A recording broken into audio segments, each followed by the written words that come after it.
December मास 21 तारिख शनिवार अर्थात आज राज्यर 4टी जिले में प्रबल वर्षा हेबार संभावना को नहीं येलो वार्निंग जारी कला पाणीपाग विभाग। तासह 14टी जिले में हालुकारु मध्यम धरण वर्षा संभावना को नहीं सतर्क सूचना जारी कला पाणीपाग विभाग। तेबे आसंतु नजर पकईबा दक्षिण बंगोपसागर में सृष्टि होइतिबा लघुचापटी 12 घंटा मध्य अवपात रूप नेब।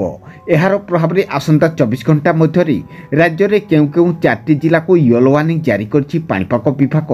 तासह केउ केउ 14टी जिले में हालुकारु मध्यम धरण वर्षा हेबार संभावना रही। से सबुर संपूर्ण खबरटी जानिबा पई भिडियोटी को शेष पर्यंत निश्चय देखंतु।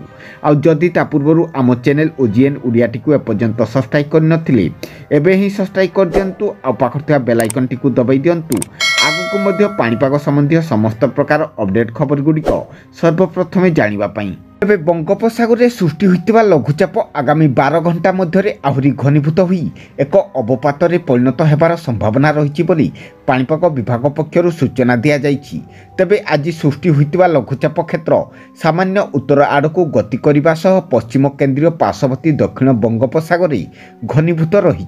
क्रमे यह आहरी घनीभूत हुई आगामी 12 घंटा मध्य अवपात परिणत हेबार संभावना रही। परवर्ती 24 घंटे अवपात भाव उत्तर पूर्व आड़क गति करिवार संभावना रही। एहार प्रभाव में मेघुआ पाग सह वर्षा हेबार संभावना रही। तेबे डिसेम्बर 21 तारिख पई 14टी जिले में हालुकारु मध्यम धरण वर्षा हेबाकु थिबा जिलागुड़िक मध्यरु बालेश्वर, भद्रक, केन्दुझर, मयूरभंज, केन्द्रापड़ा, जाजपुर, ढेंकानाल, जगतसिंहपुर, कटक, खुर्दा, पुरी, नयागढ़, गंजाम, गजपति एही जिलागुड़िक हालुकारु मध्यम धरण वर्षा हेबार संभावना रही। सेहिपरि 4टी जिला को येलो वार्निंग जारी करछि आंचलिक पाणीपाग विभाग।